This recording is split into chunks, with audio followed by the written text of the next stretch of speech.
ကင်မရာတွေကတက်တီကအိမ်နေချင်းအိုးလေးစိန်ထီနေတယ်ရှေးဟောင်းကင်မရာတွေကနေထူးဆန်းတဲ့အရာတွေမြင်နေရတယ်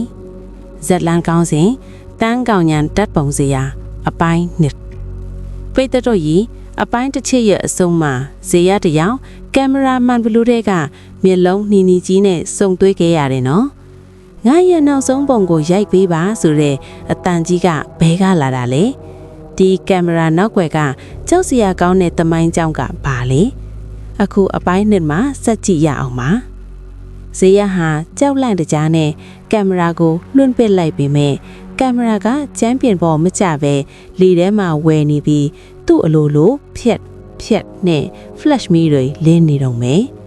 အခန်းမီးတွေအကုန်မှိတ်သွားပြီး flash မီးလင်းတဲ့တစ်ချက်တိုင်းမှာဇေယျဟာအခန်းတောင်မှာရက်နေတဲ့ခေါင်းမပါတဲ့လူအိတ်ကြီးတစ်ခုကိုတဖြည်းဖြည်းနီးကပ်လာတာမြင်နေရတယ်မနဲ့လဲနော်ဇေယျဟာဒီကင်မရာကိုရောင်းခဲ့တဲ့လမ်းဘေးဈေးတဲ့စီအပြေးအလွှာသွားခဲ့တယ်ဈေးတဲ့အဖိုးကြီးကတုံရင်နဲ့ပြောပြတယ်ဒီကင်မရာကလွန်နေတဲ့နှစ်30ကတက်ဖြတ်ခံခဲ့တဲ့သတင်းတောက်တယောက်ရဲ့ကင်မရာတဲ့သူဟာနေဆက်ကလူမောင်ခိုးကုန်းတစ်ခုရဲ့လျှို့ဝှက်ချက်တွေကိုဓာတ်ပုံခိုးရရင်အဖမ်းခံရပြီးခေါင်းဖြတ်တက်ဖြတ်ထဲရတာ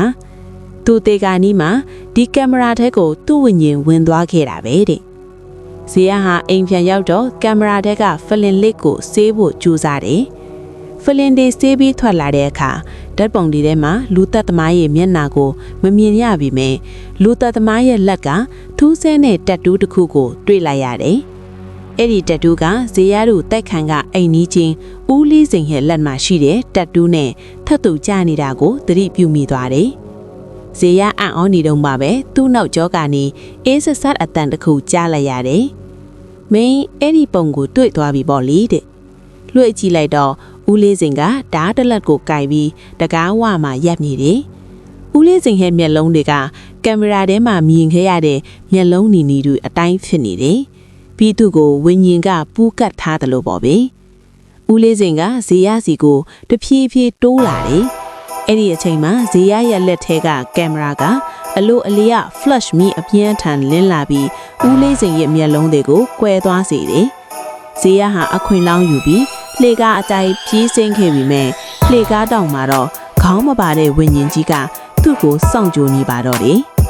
ဇေယျဒီလူသက်သမားလက်ကနေလွတ်အောင်ပြေးနိုင်ပါမလားခေါင်းမပါတဲ့ဝิญဉ်က